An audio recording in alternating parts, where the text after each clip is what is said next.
Alors, l'intervenant suivant, je dois dire quand même qu'on se connaît depuis une bonne dizaine d'années. On a pour habitude de visiter des tonnes de magasins ensemble sur New York, etc. Mais au-delà d'être pro du retail, ce que j'ai appris après, c'est que c'était un gamer fou. Et l'une des premières personnes à qui j'ai parlé de ce sujet avec une démarche un peu vieux con, hein, ça veut dire quoi dans le retail? C'est n'importe quoi, etc. Le premier qui m'a expliqué que non, en fait, il y avait vraiment des ressorts et que ces ressorts étaient non seulement pertinents, mais allaient s'ancrer dans le réel de plus en plus, c'est Nicolas. Donc je suis très heureux qu'on l'accueille aujourd'hui parce qu'il va nous apporter son expertise et en ouverture, on voulait quand même avoir un décodage. Nicolas, welcome. Ouais, voilà. Eh ben merci. Donc bon, après une telle introduction, j'ai un peu de pression, mais on va essayer de faire au mieux. Donc déjà, on va essayer de gagner 5 minutes pour essayer de rattraper le temps. Et aussi concrètement, déjà, alors, dans le Web 3, il n'y a pas d'experts, il n'y a que des gens qui essaient de trouver des solutions pas trop bêtes. Donc s'il y a des gens qui se présentent en tant qu'experts, fuyez, parce que ça n'existe pas aujourd'hui. On essaie juste de réfléchir à ce que pourrait être le monde de demain via l'Internet de demain. Donc très concrètement, vous voyez, j'ai même le t-shirt. Donc New Gameplay, on est dans les nouvelles règles du jeu via cette montée en puissance des écosystèmes autour des technologies NFT, métaverse, crypto et autres. On a donc l'échangeur, centre de veille et de prospective, ça c'est l'instant promo, sur le retail, et on fait partie du groupe BNP Paribas. Concrètement, pourquoi c'est en train de changer? Donc, Mike a mentionné le gaming, c'est un élément clé, c'est aussi pour ça qu'on voit dans les chiffres les jeunes qui ressortent sur ces éléments autour du métaverse. Eh bien, en fait, plus de 80% des Gen Z, donc moins de 25 ans, jouent à des jeux vidéo. Donc eux, en fait, ils sont déjà dans ces écosystèmes virtuels, et le mot métaverse, pour eux, c'est un mot pour les vieux. Hein, ils ne prêtent pas de valeur, ils sont vraiment dans ce côté gaming, et ils vont jouer à des jeux vidéo pour interagir avec leurs amis. Donc il y a une dimension sociale qui est aussi tout l'intérêt de ces écosystèmes virtuels à terme, au-delà simplement de faire de la vente, c'est aussi de faire de la relation et une dimension sociale. Et on l'a déjà mentionné tout à l'heure, ils sont prêts à dépenser de l'argent pour des objets virtuels. Juste le marché des skins, pour ceux qui ont des ados qui jouent à des jeux vidéo, le marché du jeu vidéo, c'est 180 milliards de dollars. Juste le marché des skins, c'est 40 milliards de dollars. Donc il y a déjà une génération qui dépense de l'argent pour des objets virtuels qui n'ont aucun lien avec le monde physique. Donc eux, ils sont méta-ready en fait, ils sont metaverse ready, ils sont déjà dans cette économie du virtuel. On a une convergence aussi technologique qui fait qu'aujourd'hui, ça revient sur le devant de la scène. Hein. Metaverse, monde virtuel, souvenez-vous, deuxième monde de Canal+, Second Life par la suite, Minecraft depuis 2011. Là, ça revient sur le devant de la scène parce qu'on a une convergence technologique qui est en train de monter, notamment à travers l'écosystème de la blockchain, qui apporte de nouvelles opportunités. Alors, une évolution de l'Internet. Web 1, on était très passif. Hein, vous vous souvenez, modem 56K, les pages qui descendaient comme ça, on attendait la ligne d'après pour lire. Web 2, on interagit, on nous pousse à interagir, à créer du contenu.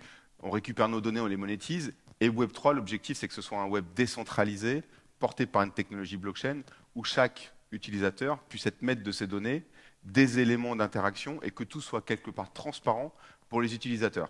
Donc ça, c'est le fantasme.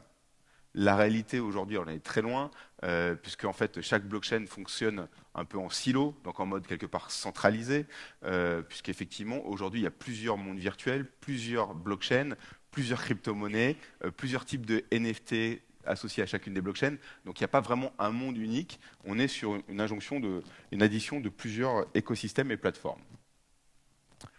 On a effectivement des attentes sur ces mondes virtuels, sur ce métaverse. Globalement, c'est d'aller faire des rencontres, hein, interagir humainement. Donc ça, je pense que c'est l'effet confinement aussi. Des gens pour aller faire du shopping, pour aller acheter des produits de marque, d'enseigne, potentiellement travailler. Et tout comme ce qui a été montré par OpinionWay, donc ça, c'est des chiffres Amérique du Nord et Europe. 75% savent ce qu'est le métaverse, mais seulement 15% peuvent vraiment expliquer concrètement ce que c'est. Donc vous voyez, France, Europe, États-Unis, on est à peu près sur les mêmes tendances au global. On va pouvoir y faire plein de choses. Donc ça, en termes de marché, on va évidemment être sur le divertissement. On parle de consommation de retail ici aujourd'hui. Tout ce qui est évidemment déplacement. Tout ce qui est aussi formation. Il y a un vrai sujet sur la formation par ce biais-là. Et évidemment, le travail. C'est pour ça aussi que Meta, donc anciennement Facebook, ou Microsoft se positionnent sur ces sujets-là. C'est évidemment pour le côté remote working et créer une nouvelle type d'expérience pour les collaborateurs. Concrètement, aujourd'hui, quand on parle de métaverse, il y a une association de plusieurs types de mondes. Il y a des mondes qui sont associés au monde du jeu vidéo, comme Fortnite, Roblox, par exemple, qui sont dissociés de toute blockchain et de transactions en crypto. Il y a des mondes, comme je vous le mentionnais, plutôt dédiés autour du dimension sociale et aussi travail comme Meta avec Facebook. Et puis on a une nouvelle génération de mondes virtuels qui émergent, qui sont eux adossés à des blockchains, avec des transactions qui se font en crypto-monnaie, qui sont par exemple The Sandbox, Decentraland pour les plus connus. Une qui est en train de monter en puissance, qui est The Other Side, qui provient des fameux petits singes, les Bored Ape Yacht Club, vous savez, les NFT qui s'échangent pour 200 000 $. C'est le prix minimum, hein. Ça monte à plus d'1 million pour certains, même si ces derniers temps ça s'est cassé la figure, qui ont levé plusieurs dizaines de millions d'euros récemment et qui ont pour objectif de créer un monde virtuel, un métaverse, dont tous les possesseurs de ces NFT et d'autres collections de NFT pourront accéder. Donc, du coup, eux aussi vont rentrer dans la danse et on voit quelque part que des gens qui ont créé un NFT avec une communauté forte, une hyper-valorisation, deviennent une marque à part entière. Et peut-être que demain, on peut imaginer que ce soit même une marque de mode avec des magasins et ainsi de suite. On a des marques qui sont évidemment en train de se positionner sur ces sujets-là. On va en voir tout à l'heure avec nos amis de Casino et Carrefour, par exemple. Et il y en a pléthore. Aujourd'hui, c'est essentiellement préempté quand même par le domaine du luxe pour des activations plutôt de communication et marketing et de gaming, de divertissement par ce biais-là. On a effectivement aussi quelques expériences diverses et variées de banques. Alors, c'est pas forcément les meilleures d'ailleurs. Et on est toujours dans une logique quelque part au global. Il faut bien avoir ça en tête. Quand on parle de métaverse aujourd'hui, on est très associé et intimement lié à l'univers du jeu et du divertissement. Hein, essentiellement, on va être sur ces écosystèmes-là et sur ces leviers-là. On a donc je vous dis, donc des marques de luxe qui étaient déjà présentes dans l'écosystème du jeu vidéo comme Fortnite, qui vont du coup se positionner aussi sur The Sandbox et qui vont aussi monétiser leur propre collection de NFT. On a Nike par exemple qui a racheté un studio, Artefact, pour créer des baskets, qui a aussi des avatars et ainsi de suite. Donc on a une économie du Web3 qui est en train de se monter petit à petit. On est vraiment sur des phases d'expérimentation, de tests pour pouvoir avancer petit à petit parce que tout est en train de se construire. On parle de Web3, faites le parallèle, on est au e-commerce de 1996, aujourd'hui. On peut faire le parallèle, donc on est vraiment au tout début, il n'y a pas de règle prédéfinie, c'est un peu le Far West, et donc c'est un peu compliqué de s'y retrouver, mais on nous vend beaucoup de fantasmes, la réalité c'est qu'on est à l'Internet de 96. Globalement, comme je vous le disais, on va dans le métaverse, où c'est différentes plateformes comme The Sandbox, pour se divertir.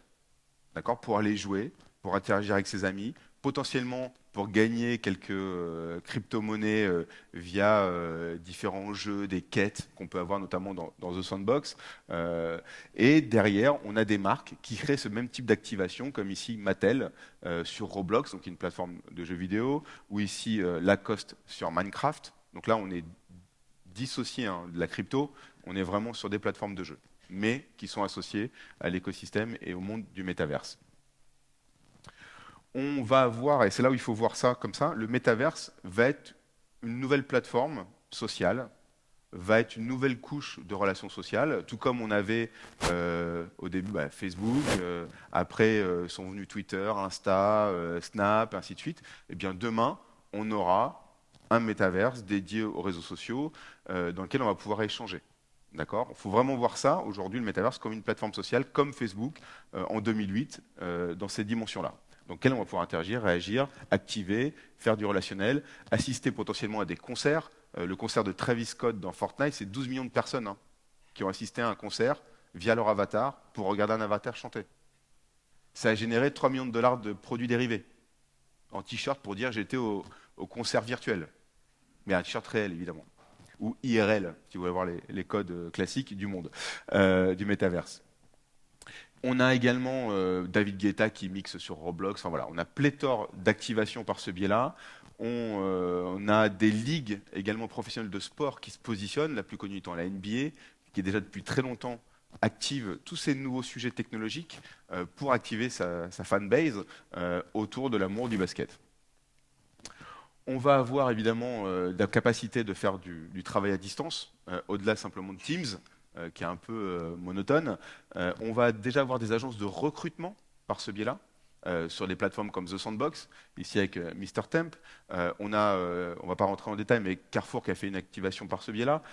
Et ça, c'est intéressant, parce qu'en fait, quand on fait du recrutement dans les mondes virtuels, on peut accéder à de nouveaux types de données, tout comme dans le jeu vidéo, en fait.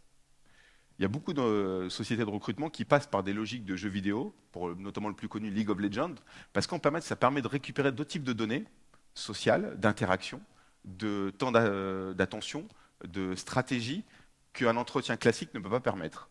Donc pour ça, le recrutement dans ces mondes virtuels, dès lors qu'on va associer une nouvelle typologie de données, va permettre d'affiner le recrutement dans ces mondes-là. On a des lancements de produits qui se font de plus en plus dans ces écosystèmes virtuels. Samsung a lancé son dernier Samsung Galaxy dans son magasin virtuel, qui est une copie du magasin du Meatpacking qu'on connaît bien avec Mike, de 837. On a Coca qui a lancé une nouvelle boisson directement dans le métaverse qu'on pouvait ensuite acheter dans un magasin réel. Hein. Donc on a des activations de communication, des lancements qui sont faits par ce biais-là pour des actions purement marketing.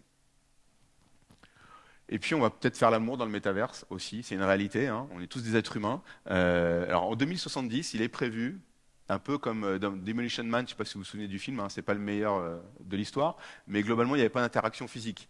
Et bien là, Vision Graph, qui est un cabinet japonais, explique qu'en 2070, on fera l'amour via des sextoys, des casques de VR et sans échange physique.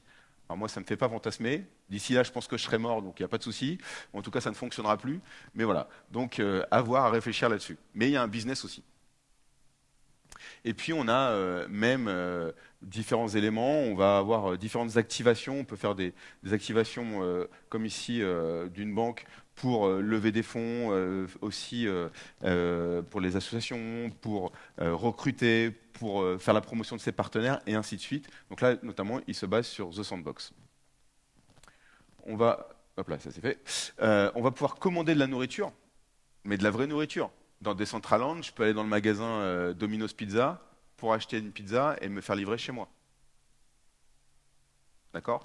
J'imagine que beaucoup de retailers du domaine de l'alimentaire, on pourrait créer des mini-boutiques comme des sites e-commerce dans lesquels je vais pouvoir me balader dans le magasin virtuel, mettre ça dans mon caddie et derrière me faire livrer chez moi dans la foulée. Là, il y a un vrai intérêt, au-delà simplement des activations et des notions de gaming. Et voilà. Donc ça, c'est intéressant. Donc il y a eu ça. Il y a des fast-food aussi qui font la même chose. Donc il y a vraiment un business qui est en train de se monter sur ces expériences, tout comme le e-commerce. Ce qu'on déporte, on a un nouveau canal de vente et de communication. Je vous l'ai expliqué tout à l'heure, le business des skins, donc des assets, des vêtements, des objets pour les jeux vidéo, qui a ouvert la voie à quoi? Eh bien, au commerce direct to avatar. On n'est plus sur le direct to consumer, on est sur le direct to avatar commerce, où effectivement, mon avatar dans ces mondes virtuels va être une extension de moi-même, socialement. Donc forcément, il va falloir qu'il ait la classe, surtout si j'ai un date, pour faire du métasexe. Il faut vraiment que je l'habille un peu sexy, avec par contre du Balenciaga, ainsi de suite. Peut-être que j'aurai mon appartement virtuel avec des meubles virtuels Ikea. Il y a déjà des NFT, des collections de NFT, pour détenir des maisons virtuelles. Hein. Donc on peut imaginer que des Ikea, des Leroy Merlin, ça va pouvoir aussi les intéresser pour connaître les nouvelles tendances, pour aménager les maisons. Et cet avatar-là va être une représentation de moi-même. Et comme sur les réseaux sociaux, je ne parle pas de la même manière sur LinkedIn que sur Snapchat ou sur Insta, eh bien, en fonction de mes activités dans les mondes virtuels et en fonction des mondes virtuels, eh bien, j'aurai des avatars qui seront complètement différents. Et je vais devenir un avatar manager à terme, en fonction de mes usages. Donc là, il y a un vrai business qui est en train de se mettre en place. Il y a déjà des premières initiatives. Une société comme Ariani l'explique très bien. Leur vision, c'est qu'on va avoir le store to metaverse et metaverse to store, où quand je vais aller en magasin physique, je pourrais acheter un t-shirt sympa, et puis j'aurai le double numérique pour mon avatar dans The Sandbox. Ou j'irai dans la boutique dans The Sandbox pour acheter un t-shirt pour mon avatar, puis moi je vais recevoir le même dans la vie réelle. Donc il y a vraiment une convergence de ces plateformes-là, un petit peu comme le online et le offline, le O2O. Et bien la même chose va avoir lieu avec le métaverse. D'accord?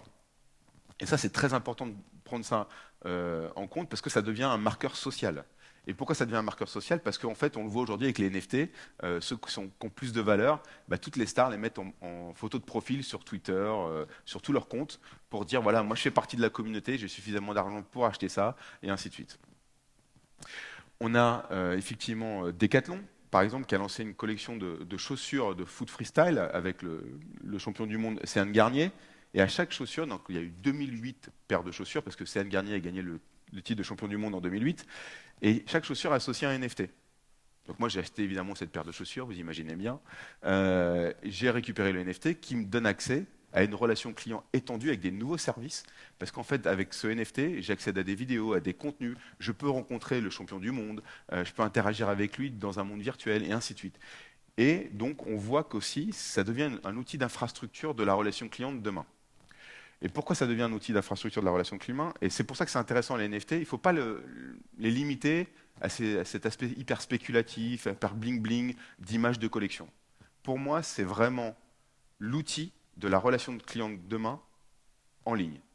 Qu'on soit sur un site web classique ou sur un métaverse, peu importe. Alors voilà, par exemple, ici, je m'étais fait scanner à South by Southwest en 3D et toutes mes données ont été insérées dans un jeton, donc enregistré dans la blockchain Tezos. Donc ce jeton et donc mes données personnelles sont devenues un NFT. Et on peut imaginer que demain, quand je vais me connecter sur le site de Casino, sur le site de Carrefour, sur le site de Nike, eh bien ces données soient partagées avec le retailer. Pour évidemment, alors en l'occurrence là c'était les données corporelles. Quand je vais m'acheter un sweat, un polo, ainsi de suite, bah, Nike me dira il te faut telle taille, ce qui évitera le nombre monstrueux de retours produits parce qu'il y a un souci de taille, et ainsi de suite. Et derrière, je ferai le paiement automatiquement et tout ça en un seul clic via mon wallet, de mon crypto wallet. Alors ici, Tezos, notamment le plus connu, c'est Kukai. Sur Ethereum, c'est MetaMask, et ainsi de suite. Donc là, c'est pour ça que c'est un peu compliqué de comprendre tous ces éléments-là. C'est qu'à chaque blockchain, globalement, il y a un wallet dans lequel je vais pouvoir enregistrer mes assets numériques, digitaux, de cette blockchain, que ce soit de la monnaie ou des NFT. Et donc demain, pour moi, l'identité, la relation client, elle se fera par un NFT qui enregistrera toutes mes données, peut-être mes données personnelles. On peut imaginer même que mon identité au niveau des services de l'État soit dans un NFT, un petit peu comme ce qui est fait en Estonie. Et on arrêtera de me demander 15 fois les mêmes justificatifs. J'aurai juste à me connecter une fois et tout sera partagé entre les différents services de l'État ou des villes et ainsi de suite. Donc vraiment, il faut voir les NFT comme l'outil de la relation client de demain, avec tout l'aspect expérientiel étendu que je peux avoir dès lors que je vais détenir ce jeton numérique, ce token enregistré dans une blockchain. Et le pays aujourd'hui qui dirige quelque part, entre guillemets, le monde, ou qui est le plus avancé, c'est la Corée du Sud.